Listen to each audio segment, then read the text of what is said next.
Tens of thousands of protesters are taking to the streets in Sudan today, calling for civilian rule nearly 3 months after the army forced out long-ruling autocrat Omar al-Bashir. Talks between the two sides over a power-sharing agreement collapsed earlier this month when security forces violently broke up a protest camp in Khartoum. Authorities said 61 people across the country were killed during the unrest that followed. But protest organizers and external observers estimate that the number of deaths is well over 100. Joining us now from Nairobi is DW correspondent Melanie Kura-Dabal, who's on the phone for us. Melanie, thanks for joining us. You were recently in Khartoum reporting on the protests. So let's start by asking you about what's actually happening on the ground right now as protesters gather all over the country. On the ground right now, we can see tens of thousands of Sudanese who have defied threats by the ruling generals and are out on the streets marching towards the presidential palace at the moment to demand a transition to civilian rule, a demand that they have really fought for months now. And let's remember, it's the first major demonstration since their sit-in was easily dispersed in a brutal crackdown on June 3rd. So those who are out on the streets are saying that they're also marching for justice for those who were killed, beaten, raped in the carnage in June. So the turnout is really impressive, especially considering how difficult it is for the crowds to be mobilizing, not only because so many people are traumatized by the events of June 3rd, but also because Sudan is experiencing an ongoing internet blackout, which has curbed their ability to mobilize support.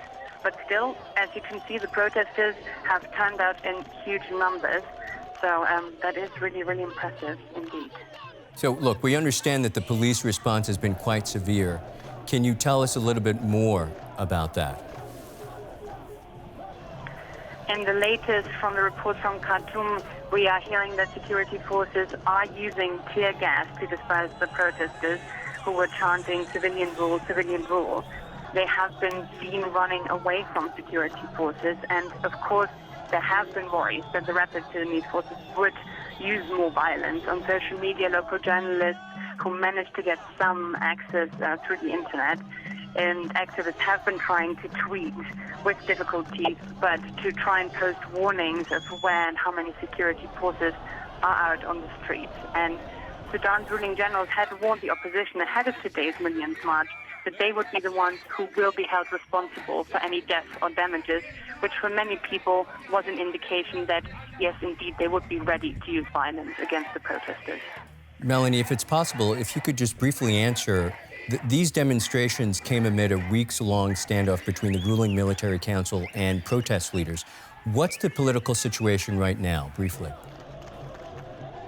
The political situation is really an unsure one. It's been a political stalemate in Sudan for months now, and the African Union and Ethiopia, trying to mediate in this conflict, have put forward a proposal where we would see a sovereign council that would oversee the transition made up by civilians and the military. This is a proposal protesters would be willing to move forward with, but they're not ready to believe that the military council is, although they have been saying that they are serious and honest in terms of the negotiations coming up. So we'll be following that for you. Melanie Kura-Dabal, thank you so much for that.